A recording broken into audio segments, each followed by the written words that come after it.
Me 27M, fiancé 26F, call her L. My father 52M, call him B. My mother 50F, call her R. Like many who've had something like this happen, I never thought something like this would happen to me, but here we are. I've never used Reddit, but I've seen stories from here on TikTok, so I thought I'd give this a shot for any advice you all could give me. From listening to some other stories, you all like backstory. I'll try and be as clear and precise as I can. But it's only been a week, so if I start to lose it during the telling of this, I'm sorry. Elle and I met in her freshman year of college. We were both dorm in the same building where we eventually met. We later found out we lived 2 towns away from each other, so whenever we went home, I let her drive with me. It was only added like 20 minutes, so it was no big deal. After multiple trips and hanging out at school, we started to date. I have a close-knit family, as did she, so we told our families right away. I had met hers plenty of times when dropping her off, but it was nothing more than an introduction and exchanging pleasantries. Both of our families accepted each other with open arms, and our relationship grew. I was a year ahead of her, so when I graduated, I went home where I was offered a good job with great pay. I visited her at school whenever I got the chance, and whenever she came home, we would make time for each other. After she graduated, she moved in with me as both of our jobs were in the city near where we grew up. Like me, she was offered a position at the company she works at now with great pay. After living together for about 3 years, I proposed, and we have been planning our wedding since. Now on to the part you're all reading for. Please subscribe to support the channel. Looking back, there was plenty of things I overlooked that I just wrote off, thinking my father was just trying to welcome my ex into our family. Things like my father calling her all the time, and if I was around, they would just tell me they were talking about the upcoming family party or something along those lines. One time Elle was in the shower and her phone rang. I seen it was my dad. So I answered. When he realized it was me, he sounded both upset and surprised that I picked up. I then asked, "What's up?" He responded that he wanted to talk to Elle about my mother's birthday that was in a week, and after a minute we ended the call.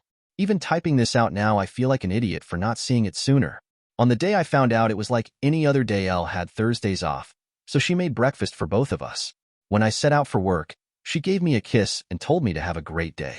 During my drive to work, I realized I had forgotten some paperwork I would need for a meeting I had at 3 p.m.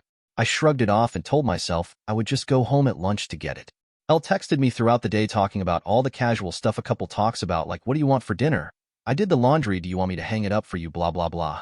I didn't think it necessary to text her I was coming home for lunch, so when it came around, I just left work and went home. When I got home, I noticed a car that looked like my father's in our parking lot, but I didn't think anything of it and just parked and went into our building. When I opened the door, I was met with a scene out of a movie where a man comes home early and catches his spouse cheating. Such a cliche. There was a trail of clothes, both his and hers, leading to my bedroom, and the sound of faint moans echoed through my apartment.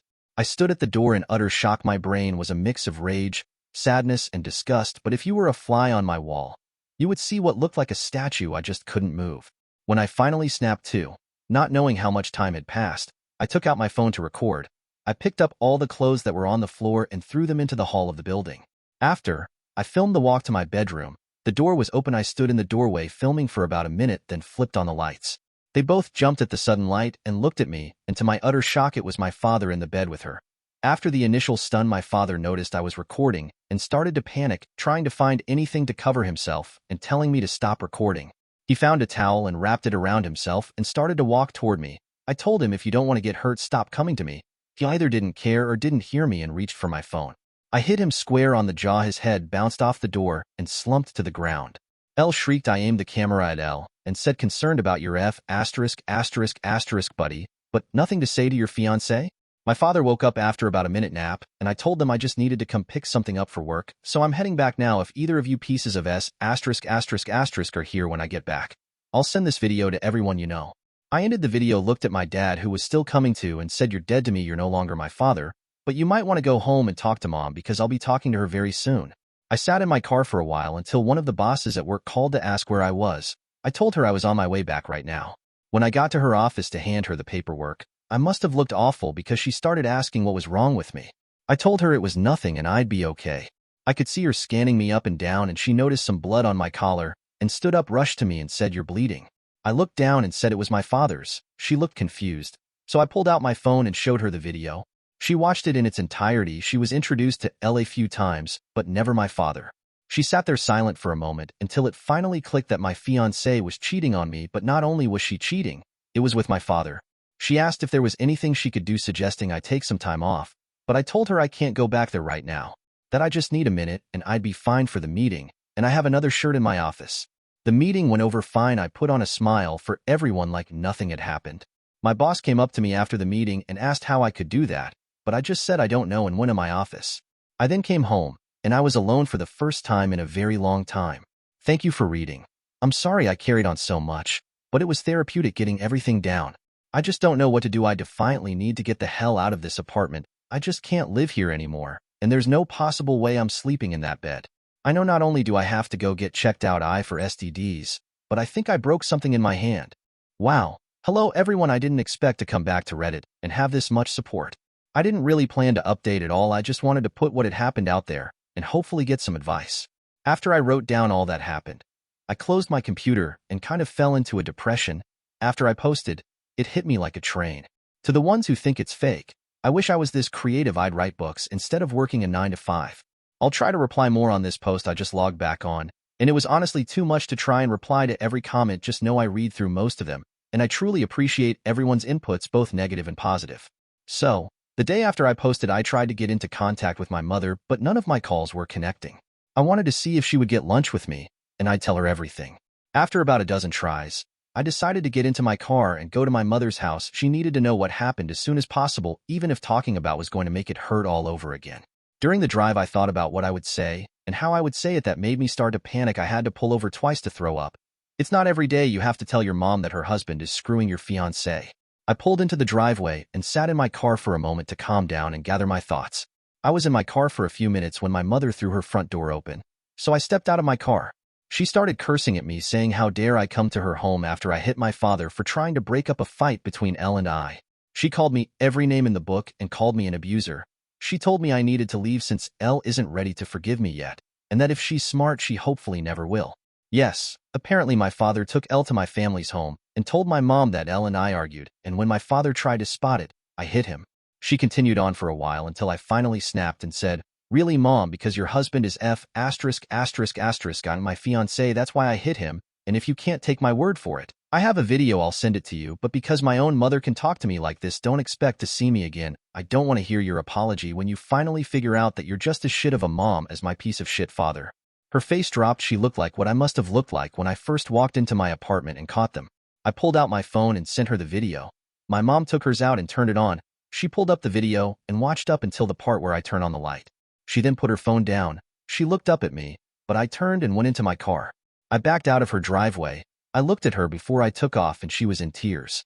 My heart felt for her, but too much was said during that fight for me to pull back in and forgive her.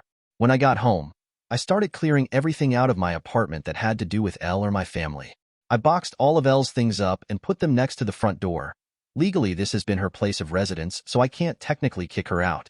Her name isn't on the lease. Also, she's the type of person who shies away from conflict, and if she returns other than to pick her things up, there will be plenty of conflict. Anything that had to do with my parents I boxed up and put into storage. Like I said in my first post, we were a very close family, but I've never had a problem cutting toxic people out of my life. I texted Elle's parents and told them calling off the engagement and told them she's been cheating on me. I thank them for everything they've done for me. Our relationship was still building, but they were kind and supportive of me, so this just added more hurt to the mix. I finished by asking if they would come pick up all of her belongings. I haven't gotten a response from them yet, but I'm hoping they come grab her things, so Elle doesn't have a reason to come back here. Hey everyone. I'm sorry I haven't updated in a while. I wish I could say I'm doing great, but that would be a lie. Everything hits me in waves. I go from just being numb to boiling with rage. I haven't had a happy moment since I found out. Other than a few friends, I don't really have anyone IRL, especially since my family turned out to be Quite a few things happened since I posted last. It's been about a month. So this update will tell all that's been going on. After my last post, I decided to get the ball rolling on everything that needed to be done, like getting tested, finding a therapist, moving, and of course buying a new bed. I started by calling my doctor's office, telling them I needed to get tested and to refer me to a therapist. I had my first appointment with a therapist 2 weeks ago, and we decided to continue once a week. I also got tested last week, but it'll be another week or so. So until I get the results, cross your fingers for me. I got in touch with a real estate agent friend of mine, and he sent me a ton of listings, and I decided on a refurbished cabin on the outskirts of my city. I finished moving 2 days ago. When I finished moving, I called Elle's parents. When they picked up, I told them I moved out and Elle has still yet to pick up her things and that the landlord will start showing the apartment in a few days. so someone better pick her things up before the landlord throws it out. That must have lit a fire under them, because the next day my former landlord texted me thanking me for getting the apartment emptied out. No one knows where I live now other than the friend who set me up with this place, so I know or my parents won't be dropping by. The only thing that sucks about this place is I traded a 10-minute walk to work to a 45-minute drive. My phone has been blowing up with texts and calls from both my parents and some of my friends, but I have no interest in talking to anyone other than my therapist. At work, I've been a ghost. I go and get my work done and leave. On the rare occasion I have to talk to someone, I put on my fake smile and pretend everything is okay. My boss from my previous post has been trying to check in on me more, but I don't really tell her anything either. I just tell her I appreciate it, but I'll be okay. Truth is, I don't know if I'll be okay. I get that time heals and all, but I feel like that's only relevant when you're dealing with one issue, not when you lose who you thought were the 3 closest people in your life all at once.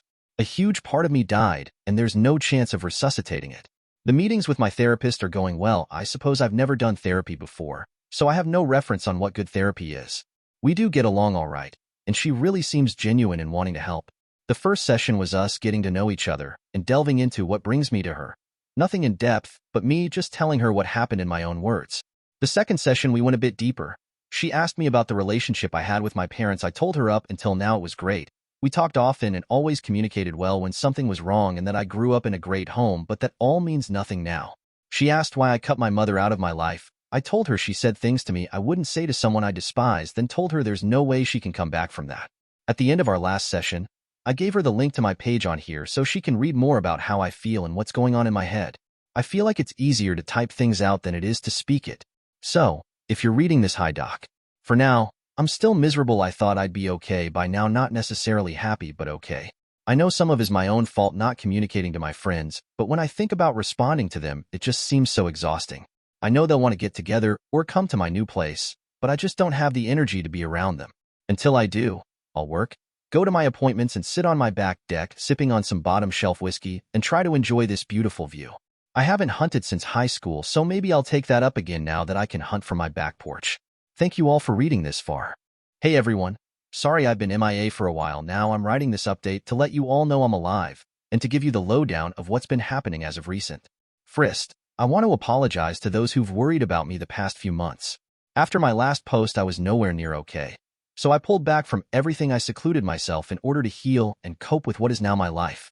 I want you to know every comment and message didn't fall on deaf ears. I took all of your positive feedback and advice and worked through my problems.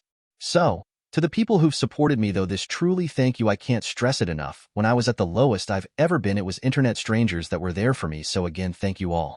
In my last post, I was doing things like getting tested for STDs and trying to restart my life. I'm happy to inform you all I am clean and couldn't be more relieved. I am fully moved into my new place. When I told you all about my new place, I told you it was a refurbished cabin. Well, I might have been a little generous. It was refurbished almost 25 to 30 years ago, so it was a bit dated. Well, with all my newfound free time, I decided to actually refurbish it, and all that's left to do is paint the guest room I turned into an office. The only thing I didn't do myself was the electric and plumbing, because I have no clue how to do it and have zero interest in being shocked or putting my hand in a shit-covered pipe. Doing all the work has been incredibly stress-releasing and has helped me clear my head. I still see my therapist once a week. To all those who suggested it, you probably saved my life, so thank you. Being able to vent, get my frustrations out, and get the advice I need has been better than anything in my life, past or present. I'm still working at the same company. I've become more open with some of my coworkers that I'm closer with and my boss from my previous posts due to the advice from my therapist. Also due to her and some of your advice, I've reached out to my friends and have slowly been reintegrating into the group again. Now on to the update with what's been going on between my family and ex. I decided I was ready to have a talk with my mother, so a little over a month ago, I unblocked her on my phone and reached out. I called, and almost instantly she picked up the phone. I could tell through the tone of her voice she was panicking. Eventually, after reassuring it was me, I told her we should meet and talk. She agreed, and a day later, we met at diner near her house. She was there before I was, and when she seen me, she started quietly sobbing. When I sat, she apologized over and over again, telling me she could only take their word because she never thought them getting together would ever happen. I told her while I appreciate her apology, the things she said to me were despicable and something no mother should ever say to their child, and it showed me exactly what she thought of me. She cried harder and promised it's not true that when she was told I hit my father for no reason, she was so angry, and when I showed up to the house, she just let her anger take over. Not wanting to go back and forth with her, I decided to move on. I said, speaking of that POS, what have you decided to do with him? She told me they've been separated. She just kicked him out. Since the day after I sent her the video, and she immediately found a lawyer. Then we moved on to my ex. She said that when I pulled away, she went back into the house and threw them both out. She was too disgusted to look at them. We talked for about an hour in total, and before I left, I told her I was in a dark point of my life, and because of the things she said to me, I didn't have my mother when I needed her, and because of that, I don't know if I could have her in my life. I then told her I'm willing to work on my relationship with her, but it will be at my pace. She stopped me before I could leave and told me she has to tell me something important. I sat back down, and she said Elle is pregnant. Elle apparently showed up to the house and told my mom. She said she didn't know if it's mine or my father's. Elle asked if I had been in touch so she can let me know. Obviously, she hasn't, so my mom just sent her on her way. Well, that's about it for the update. I have a lot on my mind, not sure what to do or feel. Thank you for reading. Sorry for rambling on and on. Please subscribe to support the channel.